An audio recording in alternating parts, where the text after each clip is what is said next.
Buenas noches, estamos una vez más en el programa Joyas Eternas compartiendo con el pastor Hernando Mejía. Buenas noches. ¿Qué tal, Katy? Buenas noches, Dios te bendiga y qué gusto que una vez más estamos compartiendo con los televidentes acerca de los puntos que hemos tocado durante estos tiempos. La verdad que yo he sentido muy edificante los temas, mucha gente me ha abordado en la calle, me han bendecido por el programa que está saliendo y entonces pues también queremos mandarles un saludo a ellos. Queremos decirles que estamos tratando de hacer las cosas bien y como nuestro programa es transmitir verdades y joyas eternas, queremos que las verdades de la Escritura queden grabadas en su corazón y que todo lo que aprendemos lo podamos llevar al terreno de la práctica, que es donde la Biblia tiene que estar en la práctica, ¿verdad? Así es, y pues la verdad, como usted lo mencionaba, ¿verdad? Es un gusto estar compartiendo día a día con ustedes, ¿verdad? Los temas que realmente, como lo decía el pastor Hernando, ¿verdad? Son muy edificantes y pues queremos empezar y dar inicio esta noche y el tema de hoy es hasta qué punto las cosas lícitas se vuelven ilícitas, ¿verdad? Y queremos empezar con que usted nos dé una aportación, ¿verdad? Acerca de esto, ¿verdad? Hasta qué punto, ¿verdad? Las cosas que son buenas se vuelven malas o se pueden incluso hasta convertir en pecado, ¿verdad? Bueno, mira, las cosas lícitas se pueden volver ilícitas por lo que me estás preguntando cuando nosotros tenemos uso de ellas en momentos inapropiados, cuando hacemos uso de las cosas lícitas en exceso o cuando las cosas lícitas nos atan, nos amarran y ya no podemos ser libres. Entonces ahí es cuando algo que es lícito se vuelve malo o incluso algo muy extremadamente bueno se puede volver malo cuando la intención del corazón es malo. Entonces todo depende de la intención, el momento en que lo hagamos, el tiempo que le dediquemos y que realmente no se vaya a convertir lo lícito en Señor de nosotros, de nuestra voluntad, de tal manera que ya no podamos vivir sin la práctica de lo lícito. Por ejemplo, podríamos hablar acerca del fútbol, ¿verdad? Y específicamente del mundial. Es algo que ahorita, ¿verdad? Para estas fechas y esta época, ¿verdad? Es un tema que la verdad es común, ¿verdad? Casi toda la gente está hablando de este tema.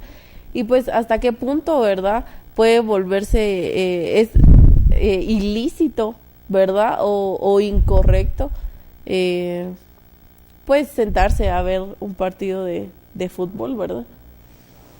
Bueno, desde luego el deporte nunca va a ser algo ilícito. De hecho, la Biblia dice que todas las cosas son puras para los puros.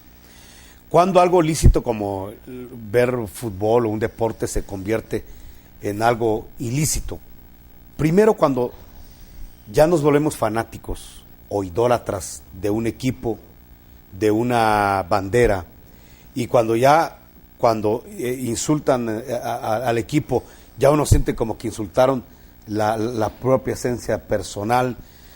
Cuando ya pierde el equipo, por ejemplo, y el estado de ánimo de la gente cambia, se ponen tristes, enojados, airados, que hasta terminan en la cantina, o no me hablen ahorita porque estoy molesto porque perdí mi equipo. Entonces ya convertimos algo lícito en algo totalmente ilícito. Ya algo que debe ser para diversión, para entretenimiento, se convierte en una situación difícil. El fútbol se vuelve ilícito cuando dejamos de asistir a la iglesia por un partido de fútbol, cuando dejamos de servirle a Dios por los compromisos deportivos, por la programación deportiva. Entonces estamos sustituyendo lo más por lo menos. Entonces ahí es cuando realmente se vuelve algo lícito, se vuelve ilícito. O cuando se le da demasiado tiempo y entonces no se le da tiempo a la familia. Hay algo importante que hacer en la familia, pero no se hace porque está el bendito partido de fútbol. El hijo quiere hablar con el papá, ahorita no me hables, y cállense todos porque estoy viendo el partido de fútbol. Como que eso fuera más interesante, importante que lo que el hijo va a querer decir.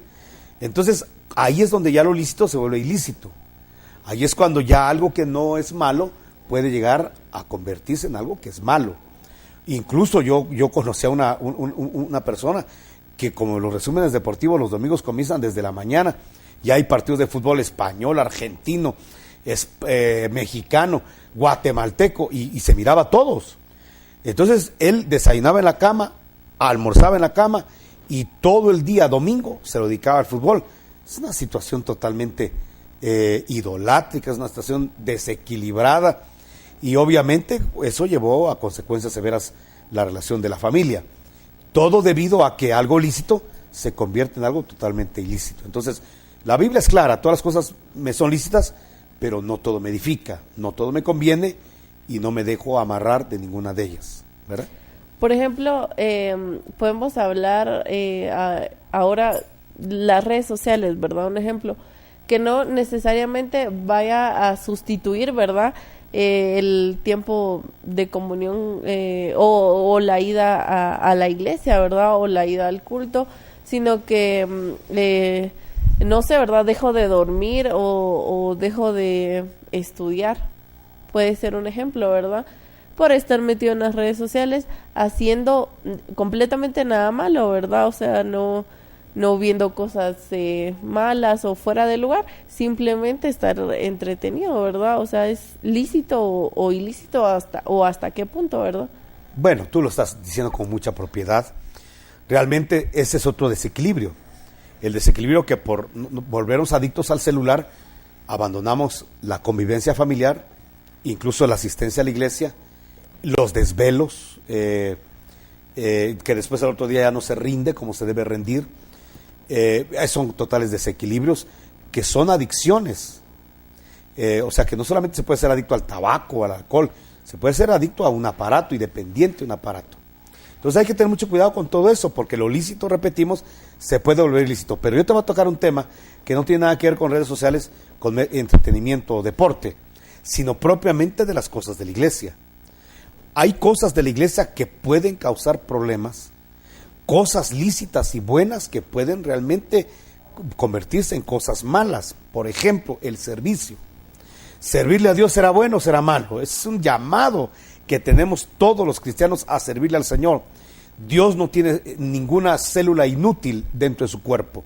Y todos los seres humanos que nacimos de nuevo y que conformamos la iglesia, que es el cuerpo de Cristo, tenemos dones y talentos que Dios puso. ¿Para qué los puso? Para que nosotros los ministráramos, para que dando nuestro tiempo, nuestro servicio, podamos edificar a las demás personas con lo que Dios me ha dado. Entonces, servirle a Dios es una orden, es una expresión de gratitud, de agradecimiento, apartar tiempo, dinero y esfuerzo para poder servirle a un Dios que ya nos sirvió primero a nosotros, nos amó primero y nos bendijo primero, nos sirvió primero. Bueno, pero ¿qué pasa con las personas que de repente se meten al diaconado de la cuna, de niños, de alabanza, de diaconado general, son líderes, van a orar por los enfermos, se van a los hospitales? Y entonces ese desequilibrio, lo que es lícito, servirle a Dios, se puede convertir en un problema en la familia.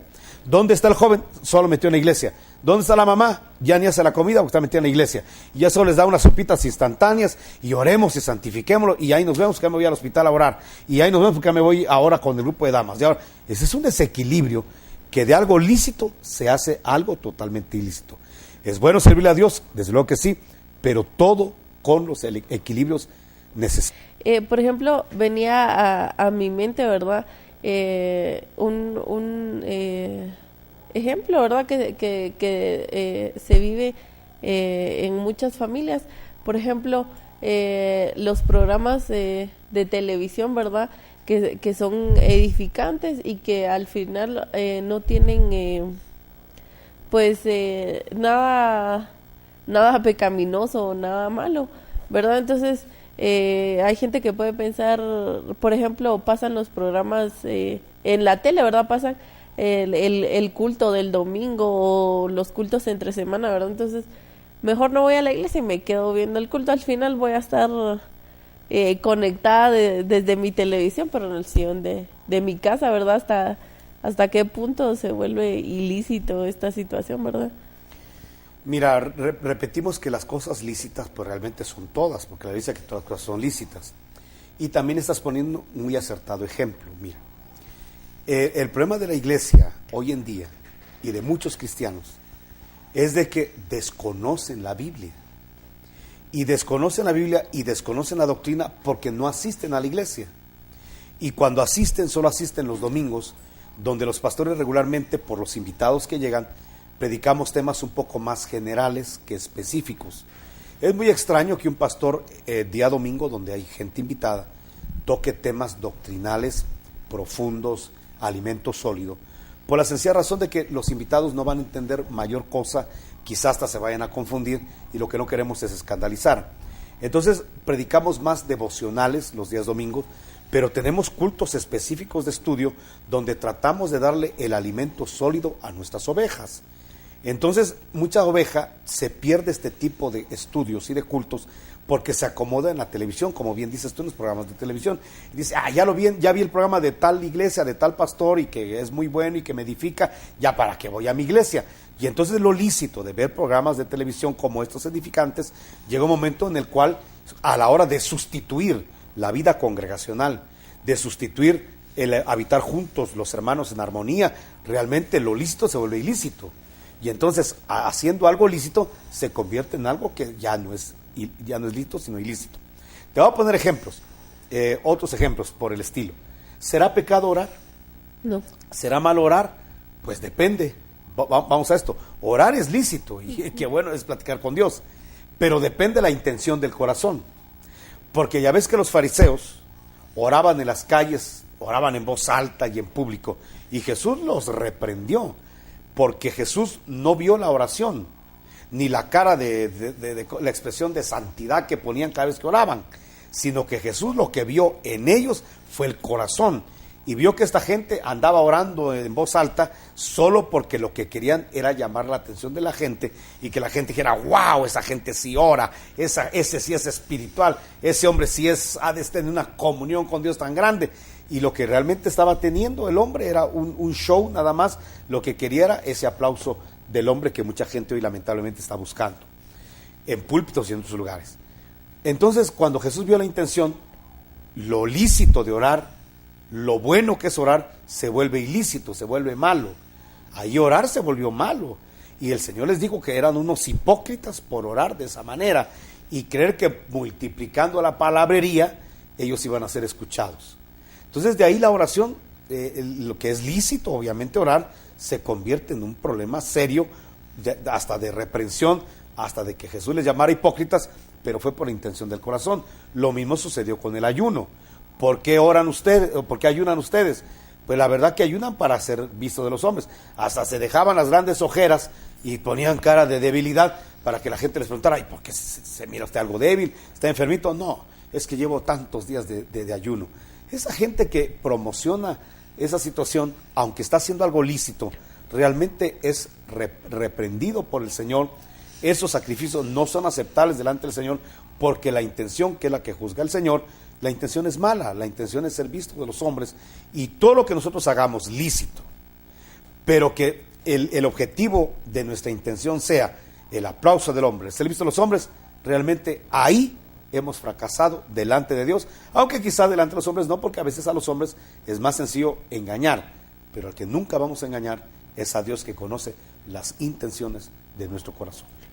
Venía a mi mente, ¿verdad?, algo que usted decía al recordar esto de los fariseos, ¿verdad? El exceso de admiración, si se le puede llamar así, ¿verdad? Cuando una persona empieza a idolatrar a otra, ¿verdad? Porque si hablamos acerca del amor, pues el amor no es malo, ¿verdad? Pero cuando ya se vuelve, o la admiración, ¿verdad? La admiración pues no es mala, ¿verdad? Pero por ejemplo, cuando nosotros ya ponemos en un altar, ¿verdad? O en un pedestal a alguien, ¿verdad? O sea, por ejemplo, hablemos del amor a nuestro pastor, ¿verdad? Al pastor de la congregación, ¿verdad? ¿Hasta qué punto, ¿verdad?, se puede volver algo ilícito el ya idolatrar, ¿verdad?, al pastor o al ministro, ¿verdad? Bueno, mira, al pastor siempre hay que amarlo, al pastor siempre hay que bendecirlo. La misma Escritura dice que si nosotros sembramos en las ovejas lo espiritual, no es malo que recibamos de las ovejas lo material. Y cuando habla de lo material, obviamente en el contexto está hablando de la economía, pero también se puede aplicar al amor, al cariño, a la atención, al respeto, a la deferencia que todos los pastores debemos de tener de nuestras ovejitas. Nuestras ovejitas deben tener cuidado de los pastores, en el sentido de que el pastor se sienta atendido, cubierto por la iglesia, en atenciones, que si algo le falta al pastor, obviamente hay siempre escuderos o siempre hermanos que se encargan de atender las necesidades del pastor, y no solo del pastor, de la familia del pastor. Algo que la iglesia tiene que aprender es a bendecir no solamente al pastor, sino a la esposa y a los hijos. Muchas veces toda la atención se cierne sobre el pastor, y es bueno, pero cuando ya solo es al pastor y no a los hijos ni a la esposa, que de alguna manera la esposa se priva de estar con el esposo, porque el esposo tiene que atender a las personas en horarios que a veces no son adecuados, pero es el único tiempo que muchas veces las ovejas tienen disponibilidad, y el pastor se hace flexible a eso. Muchos hijos no tienen la atención del papá porque está atendiendo a otros jóvenes, a otros niños. Entonces la iglesia tiene que ser justa y tiene que atender al esposo, tiene que atender a la esposa y a los hijos del pastor. Pero una cosa es la atención, el respeto, la deferencia, el servicio, la atención, la provisión que debe tener un pastor y una familia pastoral, y otra cosa es que ya se convierta en un ídolo el pastor, y que ya se convierta la familia pastoral en los ídolos, y en eso hay que tener mucho cuidado, porque de algo lícito podemos pasar a algo totalmente ilícito. Por eso, si te das cuenta, Katy, todo estriba en el equilibrio de cómo manejemos las cosas. No podemos desatender al pastor, tampoco podemos idolatrarlo. Y esa situación que a veces manejan nuestras ovejitas de creer que su pastor es el mejor y no hay otro mejor, y el mío es el mejor. No hagamos ese tipo de comparaciones, porque todos los pastores son siervos de Dios y todos merecen respeto. Tengan una iglesia pequeña, tengan una mega iglesia, tengan un buen desarrollo para poder transmitir las verdades, tengan mucha revelación o poca revelación, media vez es una autoridad puesta por Dios, merece todo el respeto del cuerpo de Cristo. Entonces tenemos que aprender eso. A veces hasta hay ovejitas que ven a pastores en restaurantes, por decirte algo, y hasta los miran como diciendo, y viendo a ver qué error le encuentran al pastor que no es su pastor, para poder lucir y decir, el mío es mejor en modales, en comportamiento, en carro, en ropa, en lo que sea, que son cosas triviales y ridículas. Entonces, de lo lícito, de la atención ministerial, o que deben haber al ministerio, se pasa a cosas idolátricas, donde hay cosas extremas que tenemos que tener mucho cuidado, ¿verdad? Tan extremas que hay una persona que si el pastor no oró por ella, sino que oró un diácono, no se siente bendecido, porque lástima no fue el pastor. Y esa oracioncita de diácono como que la devalúa, creyendo que la oración del pastor es más grande que la del diácono. Y estamos cayendo a idolatrías entonces. Estamos cayendo a dependencias de hombres, y la Biblia dice que por precio fuimos comprados, que no nos hagamos esclavos de los hombres. Antes, cuando yo le hice la pregunta, ¿verdad? Hablaba algo acerca del amor, ¿verdad? Bueno, vuelvo a repetir, ¿verdad? El amor no es malo, ¿verdad? Pero fuera de cámaras, ¿verdad? Hacíamos y surgía esta interrogante, ¿verdad? Por ejemplo, el romanticismo dentro de un matrimonio, ¿verdad? Hace unos días, ¿verdad? Hablábamos acerca de la música, ¿verdad? Y entonces lo lícito, ¿verdad? Que es que existe, ¿verdad? Dentro de la pareja, en este caso dentro de un matrimonio, ¿verdad? Por ejemplo, hablábamos algo acerca del baile, ¿verdad? El bailar, una pareja de esposos, ¿verdad? Se puede... El romanticismo, como ya lo repetí, ¿verdad? No es algo malo, pero es lícito o es ilícito, ¿verdad? Un baile, por ejemplo, entre esposos, ¿verdad? Bueno, mira, Katy, yo la verdad que esa respuesta quisiera dejarla más a la conciencia de cada pareja.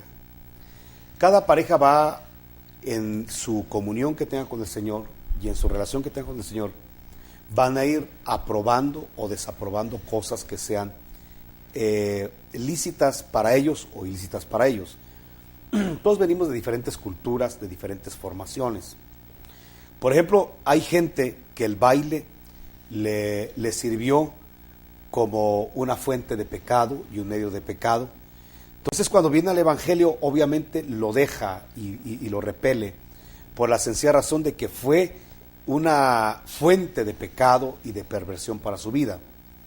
Pero hay personas que realmente no tuvieron este tipo de vicio, ni a través del baile conocieron el pecado, la maldad, sino sencillamente una distracción.